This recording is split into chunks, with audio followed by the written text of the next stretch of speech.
주를 향한 열정으로 예배하는 청년 주일입니다. 어제도 오늘도 신실하신 살아계신 하나님을 예배하며 나아가기 원합니다. 이제 다 함께 일어나셔서 사도신경으로 우리의 신앙을 고백하겠습니다. 함께 고백하겠습니다. 전능하사 천지를 만드신 하나님 아버지를 내가 믿사오며 그 외아들 우리 주 예수 그리스도를 믿사오니 이는 성령으로 잉태하사 동정녀 마리아에게 나시고 본디오 빌라도에게 고난을 받으사 십자가에 못 박혀 죽으시고 장사한 지 사흘 만에 죽은 자 가운데서 다시 살아나시며 하늘에 오르사 전능하신 하나님 우편에 앉아 계시다가 저리로서 산 자와 죽은 자를 심판하러 오시리라. 성령을 믿사오며 거룩한 공회와 성도가 서로 교통하는 것과 죄를 사하여 주시는 것과 몸이 다시 사는 것과 영원히 사는 것을 믿사옵나이다. 아멘.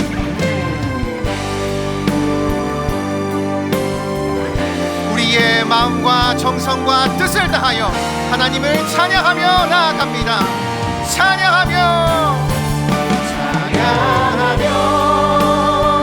주님을 예배할 때 하늘 가득한 주의 영광 보리라. 나를 통하여 나의 입술을 인하여 주의 이름 높임을 받으소서. 지금 서 있는 이곳에서 높임을 받으소서. 내가 밟는 땅 주님의 땅이니 하늘이 주의 이름 높이 올리며 넓은 바다가 주를 노래해. 모든 만물 주를 경배해. 모든 만물 주를 경배해. 모든 입술 주를 찬양해. 천지를 만드신 만물의 통치자 높임을 받으소서.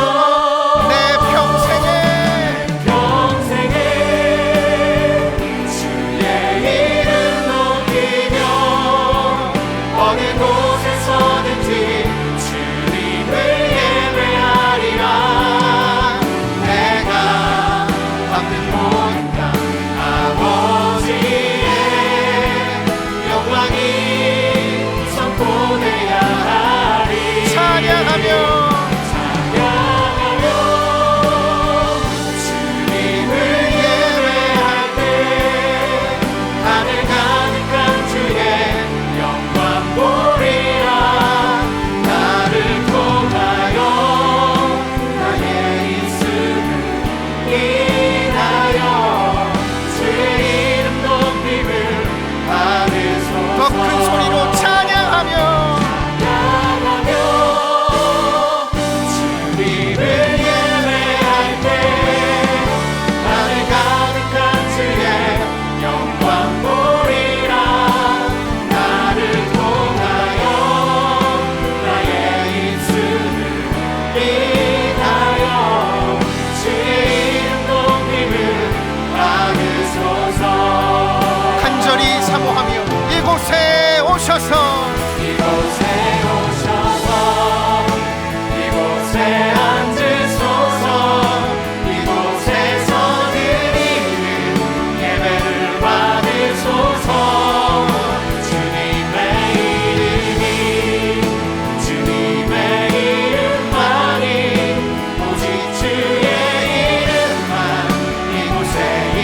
하나님 말씀은 구약 성경 에스겔서 1장입니다. 에스겔서 1장 1절부터 3절까지인데요. 제가 가진 성경으로 구약 1150페이지에 있습니다. 오늘도 다 자리에서 일어나셔서 하나님 말씀을 봉독할 텐데요. 제가 1절을 봉독하고 2절, 3절을 우리 성도님들이 함께 봉독해 주시면 감사하겠습니다. 에스겔서 1장 1절 제가 먼저 읽습니다. 30째 해 넷째 달 초닷새에 내가 그발 강가 사로잡힌 자 중에 있을 때에 하늘이 열리며 하나님의 모습이 내게 보이니 여호야긴 왕이 사로잡힌 지 5년 그달 초닷새라. 갈대아 땅 그발 강가에서 여호와의 말씀이 부시의 아들 제사장 나 에스겔에게 특별히 임하고 여호와의 권능이 내 위에 있으니라. 아멘. 자리에 앉으시기를 바랍니다. 지난주 설교도 그렇게 시작했는데 오늘도 두 가지 이야기를 드리는 것으로 말씀을 시작하려고 합니다. 첫 번째 이야기는 살고 싶다는 농담, 이런 제목의 그 책에 관한 이야기인데요. 이 책 저자는 이제 혈액암의 일종인 악성 림프종이라는 큰 병을 만나서 시련을 겪는데, 그 책 소개하는 글에 보니까 저자가 이런 시련을 겪은 후에 인생을 대하는 태도가 달라지고 인생을 바라보는 시각이 확 달라졌는데, 그런 달라진 시각으로 쓴 책이다. 그래서 제가 흥미를 가지고 이 책을 구입을 했습니다. 구입해서 책을 딱 펼치니까 제 눈에 그 첫 문장이 눈에 확 들어왔는데요. 이렇게 타이틀이 이렇게 돼 있었습니다. 망하려면 아직 멀었다. 이게 어떤 맥락에서 나온 내용인가 하면은, 이제 이분이 세 번째 항암 치료를 마치고 나니까 막 얼마나 힘든지 그 밤에 인생의 가장 고통스러운 그런 밤을 보냈다고 합니다. 그 고통이 막 얼마나 극심했는지 책에 이런 내용이 나옵니다. 침대에 누우면 천장이 조금씩 내려앉았다. 나는 천장이 끝까지 내려와 내가 완전히 사라지는 상상을 했다. 그러면 기뻤다. 얼마나 극심한 고통인지 자기가 이 존재 자체가 이제 그냥 막 소멸돼 없어지는 그런 상상을 하는데, 그런 상상을 하면은 보통은 슬프잖아요. 근데 이게 너무 기뻤다. 이 표현 속에서 그날 밤에 이분이 겪은 고통이 얼마나 극심했는가를 뭐 다 이제 알 수가 있는데요. 그런데 그 어려움을 잘 이겨내고 이제 이 책을 쓰면서 그때 자기가 겪었던 그 최악의 고통의 밤을 떠올리면서 이제 이런 마음을 그 책에다가 피력을 하는데요. 내용을 한번 들어보세요. 가장 힘들었던 그날 밤을 버티지 못했다면 나는 지금 어디에 있을까? 나는 왜 가족에게, 친구들에게 옆에 있어 달라고 말하지 못했나? 말했다면 그 밤이 그렇게까지 깊고 위태로웠을까? 그리고는 그 다음 내용이 너무나 중요합니다. 뭘 이분이 깨달았느냐? 나는 언제나 뭐든지 혼자 힘으로 고아처럼 살아남아 버텼다는 것에 자부심을 느껴왔다. 그러나 나는 동시에 누구에게도 도와달라는 말을 할 수 없는 멍청이가 되고 말았다. 그런 인간은 도무지 아무짝에도 쓸데가 없는 것이다. 그 고통을 통해 뭘 깨달았다는 겁니까? 자기는 늘 나는 내 힘으로 살 수 있다. 내 힘으로 나는 누구 도움 안 받아도 된다. 이거 굉장한 자부심으로 생각했지만 그게 바로 그 멍청이가 하는 짓이라는 거예요. 그러나 나는 동시에 누구에게도 도와달라는 말을 할 수 없는 멍청이가 되고 말았다. 그런 인간은 도무지 아무짝에도 쓸데가 없는 것이다. 이게 제가 오늘 그 말씀 시작하면서 드리고 싶은 첫 번째 이야기고요. 두 번째 이야기는 그 백종원의 골목식당이라는 프로입니다. 제가 이 프로를 즐겨보는 이유는요, 뭐 아주 손님도 없고 적자 보고 망해가던 그런 가게가 이제 전문가가 도와줘가지고 메뉴도 개발하고, 그래서 막 흑자로 막 사람들이 줄을 서서 들어오고 이런 결과가 일어났다. 거기에 제가 감동을 받는 건 아닙니다. 그거는 그저 그 부산물이고요. 제가 그 프로를 보면서 늘 감동을 받는 게 뭐냐 하면은 완전히 의욕을 상실해버린 식당 주인.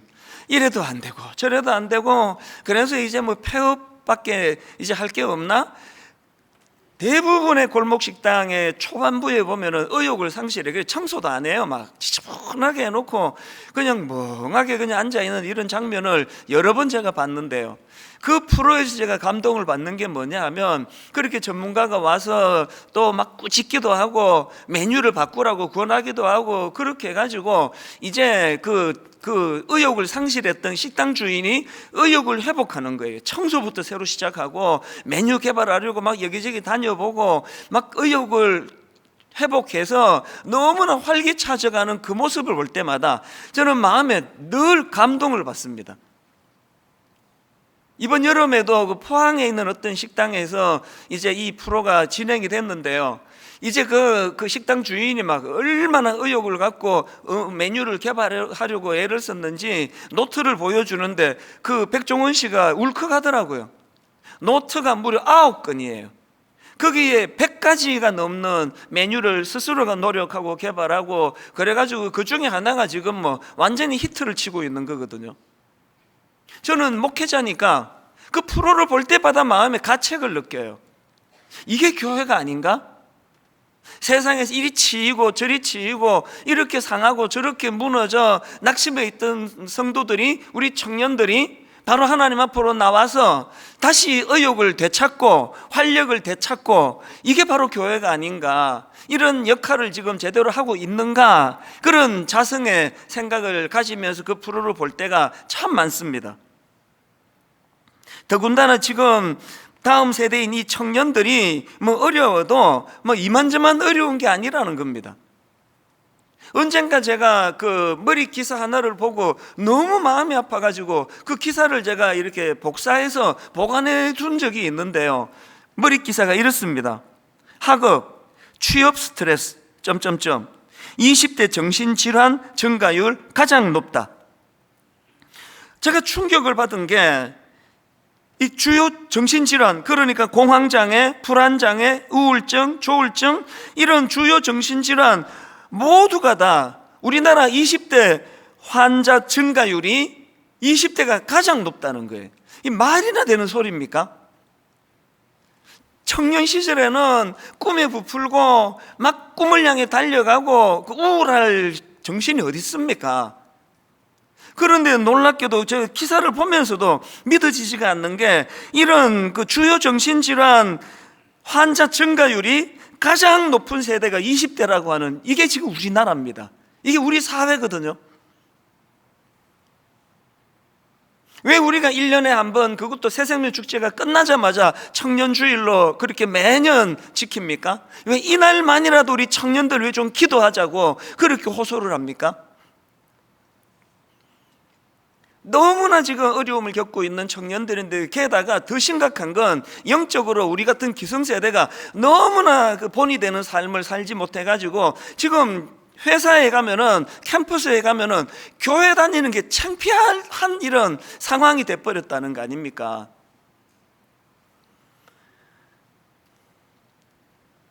지난주에도 제가 말씀을 드렸지만 저의 20대도 뭐 되게 힘든 그런 시간을 보냈다고 말씀을 드리지 않았습니까? 이민 가가지고 그 미국 생활에 적응을 못해서 정말 극심한 고통에 빠져 초반부에 주로 많이 힘들었었는데요. 그때 저를 살려준 게 교회라고 그랬지 않습니까?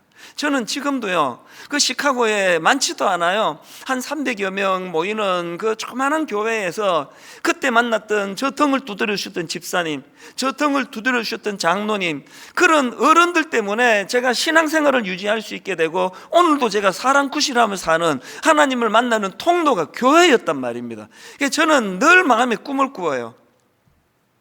그분들을 한번 다 모시고 잔치를 열어드리고 싶어요. 너무 감사해서 큰 절을 하고 싶은 마음이에요. 그러나 뭐 이게 뭐 되겠습니까? 그래서 우리가 빚을 갚자는 겁니다. 우리가 그 은혜를 교회에서 입었다면 우리 어른들이 좀 반듯하게 제대로 신앙생활하고 좀 거룩과 순결을 우리가 좀 모범으로 좀 보여주고, 그리고는 낙심해 있는 저들에게 우리도 다 살아냈다, 니들도 은혜 아래 하나님의 인도 아래 그렇게 살 수 있다, 이런 것들을 좀 보여주는 것이 교회가 되면 얼마나 좋을까. 그래서 저는 오늘 이런 빚진 마음으로 이번 청년주일을 참 긴장하면서 또 떨리는 마음으로 그렇게 몇 주간 말씀을 준비해 왔는데요. 청년 예배로 드려지는 오늘 저는 그 한 인물을 소개하고 싶은데요. 구약에 나오는 청년 에스겔입니다. 청년 에스겔. 구약의 에스겔 선지자 하면은 참 초지일관 반듯하게 하나님 뜻을 구현해둔 그런 인물로 유명한데, 오늘 소개하고 싶은 건 그런 그 사역을 힘차게 하는 그 에스겔이 아니라 청년 에스겔입니다. 왜냐하니까 본문에 보면은 이 청년 에스겔도요, 그 젊은 시절이 만만치 않게 힘든 거예요. 25이라는 그 꽃다운 나이에 적국 바벨론으로 포로로 끌려가서 비참한 생활을 하게 되는 그 사람이 청년 에스겔입니다. 에스겔 1장 1절입니다. 오늘 본문. 30째 해 넷째 달 초닷새에 내가 그발 강가 사로잡힌 자 중에 있을 때에, 이게 굉장히 비참한 상황 아닙니까? 25 꽃다운 나이에 포로로 끌려와가지고 지금 5년의 세월이 흘렀지만 달라진 게 하나도 없습니다.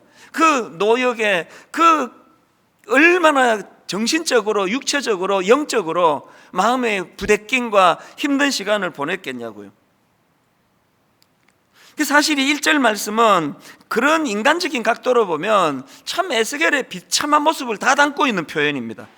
그발 강가 사로잡힌 자 중에 있을 때에. 그런데 1절 말씀이 신비로운 게요, 또 저 각도로 보면은 놀라운 희망을 또 볼 수 있는 게 이게 또 1절입니다. 이 각도로 보면은 절망의 말씀인데 저 각도로 보면은 희망의 말씀입니다. 자, 제가 그 초점을 달리해서, 포인트를 달리해서 1절을 화면에 다시 띄워드리려고 했는데요. 자, 1절을 다시 한번 보세요. 초점을 바꾸어 수 있습니다. 30째 해 넷째 달 초닷새에 내가 그발 강가 사로잡힌 자 중에 있을 때에 하늘이 열리며 하나님의 모습이 내게 보이니. NIV 영어 성경을 이 부분을 보니까요, I saw visions of God. 청년 예배이기 때문에 영어가 좀 나옵니다. 물론 그들이 내 영어를 알아듣는다는 보장은 없지만, 하나님의 시각으로, 하나님의 시선으로 볼 수 있도록 1절에서 하나님이 에스겔을 배려하고 있는 겁니다. 무슨 의미를 가질까요? 그저 인간적인 눈으로만 바라보면 자기는 비참한 존재예요. 포로예요. 그리고 희망이 보이지 않습니다. 5년의 세월을 끌고 있는데 언제 이 포로 생활로부터 내가 자유할 수 있을지 모르는 상황인데요. 또 저 각도로 보면은 하나님의 시각, 하나님의 관점으로 네 겪고 있는 그 상황을 바라보면 완전히 다른 해석을 할 수 있다. 이걸 담고 있는 게 1절 말씀이거든요. 3절도 마찬가지입니다. 갈대아 땅 그발 강가에서 여호와의 말씀이 부시의 아들 제사장 나 에스겔에게 특별히 임하고 여호와의 권능이 내 위에 있으니라. 여러분, 이 하나님의 시각, 하나님의 관점으로 변화되고 성경을 읽으면요, 그동안 읽던 말씀하고 완전히 다른 말씀이 됩니다. 저 목사 아들 아닙니까? 어릴 때부터 성경 안 읽으면 밥도 먹지 마라, 성경 안 외우면 한 구절 안 외우면 용돈 없다, 그렇게 말씀 그렇게 자랐지만요, 제가 말씀에 눈을 제대로 뜨게 된 건 83년도에 시카고에서 인생의 밑바닥을 헤맬 때, 그야말로 그발 강가에 포로처럼 그렇게 비참하게 지내던 그 과정을 거치고 나서 성경이 제대로 읽히더라는 겁니다. 오늘 여러분, 이 에스겔처럼 앞도 막히고 옆도 막히고 뒤도 막히고 너무 답답하고 너무 막막한 이런 상황에 놓여 있는 분 계세요? 여러분, 다른 각도로 보면은요, 지금이야말로 하나님의 시각, 하나님의 관점, 하나님의 비전으로 여러분의 삶을 조명해 볼 때에 이것이 새로운 영적인 희망이 되는 줄로 믿으시기를 바랍니다. 이런 맥락에서 저는 이제 오늘 이 청년 에스겔을 중심으로 해가지고 우리도 정말 에스겔처럼 이런 특별한 은혜를 누리기 위해서 우리가 해야 될 한 3가지 기도 제목이라 그럴까요? 한 3가지를 좀 나누고 싶은데요, 우리가 반드시 은혜 받기 위해서는, 고난의 이 세월을 허송하지 않기 위해서는 반드시 회복해야 될 3가지가 있는데요, 첫째가 뭐냐? 정체성을 확립하는 겁니다. 하나님의 사람으로서의 정체성 확립하기. 제가 주목하는 포인트가 하나 있는데요. 자, 3절을 다시 한번 보시겠습니까? 갈대아 땅 그발 강가에서 여호와의 말씀이 자기에게 임했는데, 자기를 어떻게 소개하느냐? 부시의 아들 제사장 나 에스겔에게 특별히 임하고, 지금 자기를 부시의 아들 제사장 나 에스겔 이렇게 소개하는데요. 구약에서 제사장은 출생으로 결정이 됩니다. 에스겔은 사독 지파 계열의 제사장으로 태어났습니다. 이것이 그의 정체성이에요. 태어날 때부터 그의 정체성입니다. 지금 비록 25 꽃다운 나이에 남의 나라에 포로로 끌려와 있지만, 그래서 지금 자기 조국 땅에서 제사장으로서의 역할을 하나도 할 수 없지만, 그러나 지금 이 청년 에스겔은 제사장으로서의 자기 정체성을 놓치지 않고 있다는 거예요. 이게 그가 불행해지지 않은 결정적인 비결이에요. 제가 이 설교를 준비하는데요, 전율이 느껴지는 신문 기사 하나를 봤습니다. 기사 제목이 이렇습니다. 얼굴 녹은 소녀의 메이크업 비극에도 활짝 웃었다. 이게 무슨 내용인가 들어가 보니까요, 이게 영국의 그 브래드포드라는 곳에 사는 16살짜리 여학생 이야기예요. 이 학생이 불행하게도 4년 전에 온 얼굴과 몸에 3도 전신 화상을 입습니다. 그리고는 그 이후로 어마어마하게 이제 수술을 거듭하고요, 손가락이 10개 중에서 7개를 잃어버립니다. 그나마 2개는 움직이지를 못하고 움직일 수 있는 게 10손가락 중에 하나예요. 그런데 이 영국 소녀가 왜 지금 세계적으로 화제를 일으키고 있는가 하니까요, 그렇게 화상으로 얼굴을 잃어버린 이 어린 소녀가 화장을, 너무나 아름답게 하는 화장을 자기가 찍어서 공개를 했는데, 지금까지 조회수가 1,500만 건이 넘어요. 사진을 제가 좀 화면으로 부탁을 드렸는데요, 화상으로 얼굴을 저렇게 그냥 다쳐버렸습니다. 그 앞에 그 사진을 한번 보여주시겠습니까? 저렇게 예쁘고 아름다웠던 얼굴이 또 그 다음 사진도요, 화상으로 저렇게 그냥 일그러져 버렸는데, 이제 화장을 하는 장면이 저기 동영상이에요. 그 다음 사진 한번 보여주시겠습니까? 동영상으로 화장하는 그냥 여느 보통 사춘기 16살, 우리나라 나이로 하면 17이나 18살쯤 됐겠죠. 만으로 16세니까 너무나 아름답게 화장을 하는 그 모습을 너무 자연스럽게 공개를 하니까 지금 1,500만 명이 넘는 사람들이 저 영상을 보면서 감동을 받는 거거든요. 그 여학생이 이런 말을 했습니다. 화상이 나를 더 나은 사람으로 만들었다. 내면적으로 나는 완전히 괜찮다. 예전보다 훨씬 더 자신감과 자기 사랑, 용기를 갖게 되었다.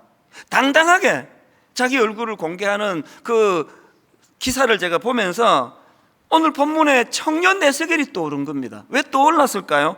공통점이 있기 때문이에요. 어떤 공통점입니까? 지금 화상으로 얼굴과 외모의 아름다움은 잃어버리는지 모르지만, 그럼에도 불구하고 자기 정체성, 나는 한 인간으로서의 존엄함과 나는 한 인간으로서 내 정체성을 난 잃지 않았다. 화상을 입었다고 내 존재가 어떻게 되는 거냐? 당당하게 얼굴을 공개하는 게 이 어린 청소년 여학생이 갖고 있는 자기 정체성이거든요. 똑같이 에스겔이 지금 비참하게 적국인 바벨론의 포로로 끌려와 있지만, 여전히 자기는 하나님이 택하신 부시의 아들 제사장이라는 거예요. 비록 그 역할을 수행할 수 없다 할지라도 나는 여전히 하나님이 선택하신 하나님의 사람이라는 겁니다. 적들이 자기 몸을 이 악한 바벨론으로 끌고 갈 수는 있어도 내 정체성은 빼앗을 수 없다는 거예요. 이게 이 소녀를 지키게 만드는 정체성, 이게 이 청년 에스겔을 보호하는 정체성으로 공통점이 있으니까 그 기사를 보는데 청년 에스겔이 떠오르는 거 아닙니까? 오늘 예수 믿는다고 하면서도 우리 다음 세대 청년들에게, 청소년들에게 이걸 제대로 가르치지 않아가지고 걸핏하면 좌절하고, 걸핏하면 낙심하고, 걸핏하면 교회 다니는 게 창피하다 그러고, 그 이상한 짓을 하는 그 인간들이 그게 부끄러운 거지 어떻게 교회가 부끄러울 수 있느냐고요. 목사가 돼가지고 그 이상한 짓을 하는 그 사람이 부끄러운 거지 어떻게 목사직이 부끄러울 수가 있겠냐고요. 여러분, 우리는 크리스천이라는 정체성을 잊어서는 안 돼요. 이거 잃으면 다 잃어버립니다. 청년들에게 매 청년 예배 때마다 내가 미안함을 제가 사과를 하고는 하는데요, 오늘 기성세대 크리스천들이 왜 이 모양이 됐습니까? 정체성을 잃어서 그래요. 장로가 됐다. 일 많이 하는 게 장로입니까? 이번에 우리 임직식을 하는 동안에 7 장로님을 부부로 제가 한 분 한 분 다 만났습니다. 일 많이 하지 마시라. 일 많이 제가 부탁하지 않을 거라고. 장로로서의 정체성을 지켜달라고. 아, 분당교회 장로 자격 있지. 이거를 만들어내는 게 장로가 할 일이지 밤새워 일하는 게 장로가 아니지 않습니까? 목사로서의 이 정체성을 갖고 있으면 그렇게 부끄러운 짓 함부로 못합니다. 이 정체성이에요. 그런가 하면은 두 번째로 우리가 하나님의 은혜를 누리기 위해서 뭘 회복해야 되느냐, 에스겔처럼 하나님과의 그 실제적이고도 인격적인 교제가 필요하다는 거예요. 하나님의 인도하심을 경험해야 돼요. 오늘 보면 1절을 다시 한번 보십시오. 30째 해 넷째 달 초닷새에 내가 그발 강가 사로잡힌 자 중에 있을 때에 하늘이 열리며 하나님의 모습이 내게 보이니, 또 3절에서도 갈대아 땅 그발 강가에서 여호와의 말씀이 부시의 아들 제사장 나 에스겔에게 특별히 임하고 여호와의 권능이 내 위에 있느니라. 원어로 보면 이 여호와의 권능이 여호와의 손이에요. 실질적으로 이게 막연하고 추상적인 게 아닙니다. 그리고 제가 이 3절 말씀에서 굉장히 중요하다 생각, 주목하는 포인트가 하나 있는데, 불행하게도 우리말 성경 개역 한글에서 빼버렸어요. 번역 가운데 빠져버렸습니다. 그게 뭐냐 하니까요, 거기라는 표현입니다. 거기. 영어 성경으로 보면 there. 우리말 성경에서 이 표현을 담아놓은 걸 보고 참 반가웠는데, 자 3절을 세 번역을 한번 보십시오. 주님께서 바벨로니아 땅의 그발 강가에서 부시의 아들인 나 에스겔 제사장에게 특별히 말씀하셨으며, 거기에서, 지금 그 개역 개정 성경에서 빠뜨린 게 이거예요. 거기에서 주님의 권능이 나를 사로잡았다. 여러분, 여기 나오는 이 거기라는 이 표현이 왜 이렇게 중요한가 하면은요, 그 이학재 교수님이 쓴 책의 신학적인 의미를 지금 강조를 하는 대목이 한번 들어보십시오. 하나님은, 이 따옴표 해가지고요, 하나님은 거기, 다시 말해 포로의 현장, 죄악의 현장에 함께 계셨다. 다시 말해 하나님은 고난의 현장 거기에 계시며 영원한 나라에까지 거기 계시는 분이다. 이걸 여호와 샴마라 그럽니다. 영어로 보면은 The Lord is there 이에요. 거기 여호와께서 거기 계시다. 이게 왜 중요한 의미를 가지고 있습니까? 비록 택함받은 이스라엘 백성들이 범죄해서 바벨론에 끌려가 있는, 이방 땅에 비참하게 끌려가 있는 상황이지만, 그것이 하나님과의 단절을 말하는 게 아니라는 거예요. 그 비참한 악한 이방 땅에 내던져졌지만 거기에서도 일하시는 하나님, 거기에요. 다윗, 야곱, 이 은혜를 경험한 사람이 야곱 아닙니까? 그 비참한 그 장께 부리다가 광야에 내던져진 그 야곱이 고백했던 거, 여호와께서 과연 여기 계시거늘 니는 그 사기 비슷하게 처먹다가 그 비참한 자리에 간 거 너와 함께 안 해. 이거 아니에요. 이 청년들이요, 이 유혹이 홍수, 폭포수처럼 쏟아지는 이 시대에, 저는 제가 인터넷이 만들어지기 전에, 스마트폰이 만들어지기 전에 제가 젊은 시절을 보냈다는 게 살았다. 어쩔 뻔했습니까? 막 눈만 뜨면은 이 유혹의 음란의 홍수를 살아가다 보니까요, 청년들이 뭐 버틸 재간이 없습니다. 막 예수 잘 믿는 청년들도 막 그냥 깜빡하면은 그냥 실족하고 유혹에 빠지고 그런 시대 아닙니까? 사단이 노리는 건요, 예수 믿는 청년 한 번 실족하게 만드는 게 아니라 그 일을 계기로 봤지? 너 자격을 잃은 거 알지? 하나님은 이제 너 같은 그 안에 함께 하지 않아. 하나님과의 이간질이 그렇게 시작돼요. 그래서 제가 청년 예배 때 맨날 강조합니다. 얼굴에 철판 까는 게 믿음이라고. 왜? 하나님은 거기도 계시니까. 너무 부끄럽고 너무 수치스러운 자리에 빠져있던 거기서도 거기 계시는 하나님께서 손을 붙잡고 다시 원래의 자리로 옮겨주시기 때문에, 여기 우리 기성세대들, 나는 한 번도 그런 유혹에 빠진 적이 없이 나는 딱 제 길로만 걸어갔다. 둘 중에 하나예요. 기억 상실증 환자거나 지독한 위선자거나. 전들 그렇지 않습니까? 거기 계시는 하나님이에요. 사실 이게 설교를 하고 예배 다 끝났던데 너무 아쉽다. 왜 그 표현을 내가 안 했지? 그럼 이게 뭐 이 물이 엎질러졌으니까 얼마나 그 막 답답하고 속상하는지 모르는데요. 지난주 월요일이 그랬습니다. 그날도 아침에 제가 이제 한참을 이제 걷다가 무슨 생각이 들었냐니까, 제가 지난주 이 찬양을 불러드렸잖아요. 나는 길 잃은 나그네였네, 죄 중에 헤매이는데 사랑의 왕 내 목자 예수 나를 집으로 인도하네. 이 찬양을 불러드렸잖아요. 여러분 보니까 그거 불렀나? 제가 월요일날 막 너무너무 안타깝고 막 원통했던 게요, 이게 이렇게 끝나면 안 되고 그 다음을 불러야 되는데, 제가 그 영상으로 보니까 그 뒤를 빼먹었더라고요.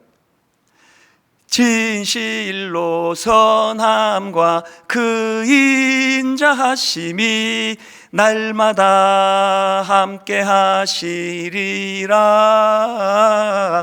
이거를 내가 빠뜨려 가지고 계속 마음이 찜찜하고, 이게 진짜 중요한 포인트인데 이거 왜 빠뜨렸을까? 막 계속 마음이 너무 답답한 거예요. 그런데 그렇게 답답해할 때 거기 계시는 하나님께서 놀라운 깨달음을 주셨어. 그거 다음 주 청년 예배 때 쓰라고 내가 아껴둔 거지. 아니 진짜예요. 갑자기 답답하던 내 마음에 평안이 물밀듯 밀려오면서 진짜 이게 적절하다, 너무너무 적절하다. 그래서 우리 오늘 청년 예배 때 제가 제대로 불러드릴게요. 나는 길 잃은 나그네였네, 죄 중에 헤매이는데 사랑의 왕 내 목자 예수 나를 집으로 인도하네. 같이 부르실까요? 진실로 선함과 그 인자하심이 날마다 함께 하시리라. 진실로 선함과 그 인자하심이 날마다 함께 하시리라. 이제 그 다음이요, 영원토록 이렇게 확 올라가기 때문에 이거 도저히 못 부릅니다. 여호와 샴마. 여러분 월요일 그 사건도 마찬가지잖아요. 하나님이 교회 안에서만 저를 지도하시는 분이 아니라 길을 걷고 있는데, 이게 설교 시간에 너무 안타까워가지고, 아니 왜 그걸 내가 빼버렸을까? 다시 해석하게 해주시고 기쁨으로 바꾸어 주시고, 거기 계시기 때문이에요. 교회 안에만 계시는 거 아닙니다. 이스라엘 땅 안에서만 갇혀 계시는 분 아니에요. 우리 청년들의 삶의 현장에서 억장이 무너지고, 오죽하면은 그 중요한 정신질환, 20대가 지금 급증하고 있다는 이런 현실 속에서도 여러분 그것만 바라보지 아니하고 하나님의 시각으로, 하나님의 관점으로 해석할 때에 거기 계시는 하나님을 실제적으로 경험하게 될 줄로 믿습니다. 그런가 하면은 마지막 세 번째, 이게 제일 중요한 건데요, 버텨내기예요.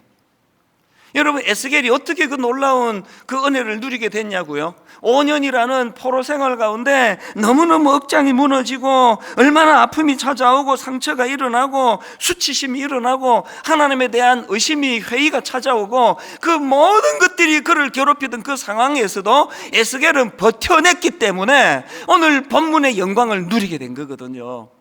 여러분, 그 마태복음 20장에 보면은 포도원 그 품꾼의 비유가 나오지 않습니까? 예수님께서 이제 그 포도원 주인이 아침 9시에도 일꾼을 부르고 또 낮 12시에도 부르고 오후 3시에도 부르고 맨 마지막에 오후 5시, 이제 거의 이게 파장인데 문 닫을 때가 돼 가는데 5시에도 부르는데요, 주인이 이상한 결정을 해요. 아침 9시부터 막 하루 종일 땀 흘리고 일한 사람한테도 한 데나리온, 12시도, 마지막에 5시에 온 사람은요 와가지고 뭐 일하는 거 좀 배우고 나면 끝이에요. 거의 뭐 공헌을 못했을 거예요. 똑같이 한 데나리온이에요. 당연히 불평이 나오죠. 뭐 이런 법칙이 다 있느냐고. 그러나 여러분, 하나님이요 아침 9시에 일한 사람한테 그 책임질 게 없습니다. 왜냐? 마태복음 20장 2절에 나오는, 한번 보십시오. 그가 하루 한 데나리온씩 품꾼들과 약속하여 포도원에 들여보내고, 하나님의 약속을 어긴 적 없습니다. 그럼 왜 이 이상한 비유를 예수님이 드실까요? 이게 하나님 나라의 계산법이라는 거예요. 물론 그 은혜, 자격 없는 자에게 주시는 은혜를 설명하는 이 본문에 이걸 바탕에다 두고요, 여러분 중요한 관점 하나를 들어보세요. 하나님 나라의 계산법이 뭐냐? 아침 9시에 자기를 좀 써달라고 갔더니 이 부시라도가 안 쓰네요.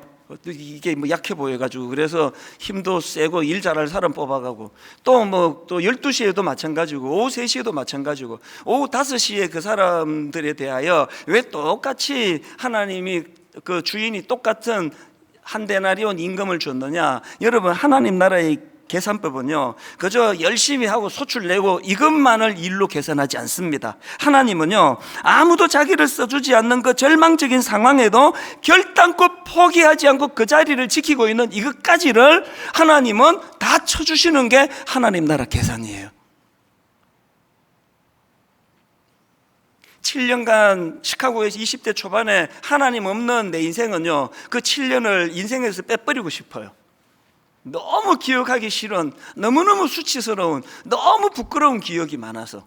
그런데 하나님의 계산법을 가지고 제 인생을 조명할 때요 아무것도 한 거 없이 허둥지둥했던 것 같은 그 7년의 세월이 내게 가장 소중한 시간이에요. 아무것도 한 거 없는 것 같은 그 기간이지만, 오늘 여러분 인생이 너무 무가치해 보이고 존재가 너무 초라하고 나는 쓰임받을 수 없는 인간인 것처럼 낙심해 있다 할지라도, 여러분 지금까지 그 고난의 시간들을 버텨내고 계시다면 하나님은 그것을 가치 있게 보세요. 그 버텨내는 그 시간의 소중함을 인정하고 계십니다. 저는 오늘 말씀의 결론을, 이번에 설교 제목을 제가 견디며 지켜내야 할 소중한 것들, 이렇게 제가 잡았는데요, 여러분 우리 하나님 자녀로서의 정체성만 붙들고 있다면, 우리가 지금 견뎌내는, 그래서 너무 무가치해 보이고 나는 늘 뒤떨어지는 것 같고 내 존재가 너무 초라해 보이는 이 모든 과정을 하나님께서는 삐까뻔쩍하게 9시부터 뽑혀가지고 그냥 폼 잡고 일하는 그 사람과 동등하게 대우해 주신다는 사실을 믿으시기를 바랍니다. 결론을 맺으면서요, 지난 여름에 제가 많이 걸었다 그랬잖아요. 근데 또 이번 여름에 막 유난히 태풍이 많이 왔지 않습니까? 그게 두 번째 태풍이 지나고인지 세 번째 태풍이 지나고서인지 모르겠는데요, 막 그때는 이제 막 안 그러면 막 몸이 근질근질할 때니까 이 태풍이 바로 지나가고 얼마 뒤에 이제 제가 또 이제 아침 일찍 걷기를 시작했는데요, 이 탄천으로 가다가 보면은 되게 이상한 한 군데가 있습니다. 코스모스가 펴 있어요. 내 상식으로는 이 코스모스가 가을의 꽃으로 알고 있는데 8월 초인데도 코스모스가 펴 있어요. 그랬는데 이제 그 태풍을 만나고 바로 이제 몇 시간 뒤에 그 길을 가니까 불행하게도 다 꺾여버렸네요. 그 가늘가늘한 코스모스가 그 무서운 태풍을 버틸 재간이 있습니까? 그래서 이게 목이 이렇게 다 꺾여 있더라고요. 아예 뽑힌 코스모스도 있고. 제가 가다가 그걸 한참 봤어요. 너무 마음이 안쓰러워가지고 이거 뭐 어떻게 뭐 이렇게 그 장대로 다시 뭐 묶어주고 세워주면 이 꽃이 살려나 이런 생각도 하고, 그렇게 하고 이제 하루가 이틀인가 지나서 가보니까 누가 뽑았는지 스스로 꺾였는지 없어져 버렸어요. 그 빈자리가 참 괜히 마음이 좀 그렇더라고요. 그리고 한 며칠 지나가지고 그 길을 가다가 경이로운 장면을 제가 발견했습니다. 조그마한 코스모스가 자라고 있는 거예요. 시간이 많이 지나지도 않았습니다.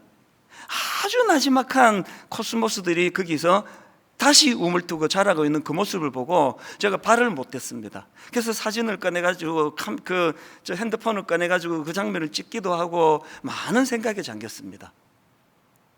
구약의 그루터기라는 개념을 아시죠? 지금 젊은이들이 부끄러운 교회가 돼버렸어요. 예수 믿는 소리 잘 못합니다. 왜냐하면 자꾸 이렇게 말한대요. 너 아직도 교회 다니니? 너무너무 부끄러운, 그러나 절망하지 않습니다. 왜? 청년들이 있으니까요. 그들이 다시 자라고 있습니다. 다시 그들이 아름답게, 지금 가보면은 그 코스모스의 그 키높이와 그 크기로 멋지게 그 자리를 지키고 있거든요. 이게 하나님 나라의 원리인 줄로 믿습니다. 오늘 우리 청년주의를 맞이해서 교회가 부끄럽습니다. 왜 우리나라 목사님들은 이렇습니까? 우리나라 장로님들은 권사님들은 왜 이렇습니까? 그러지 마세요. 여러분이 꺾여버린 코스모스 같은 이 시대의 교회를 여러분이 다시 일으켜주세요. 그래야 여러분의 다음 세대가 여러분이 겪는 고통을 겪지 않습니다.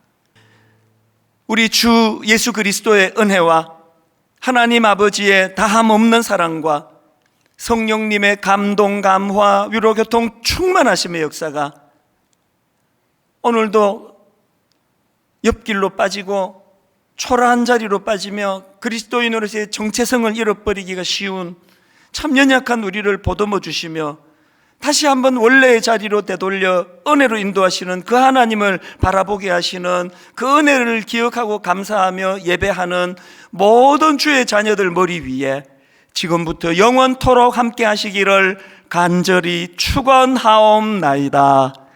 아멘.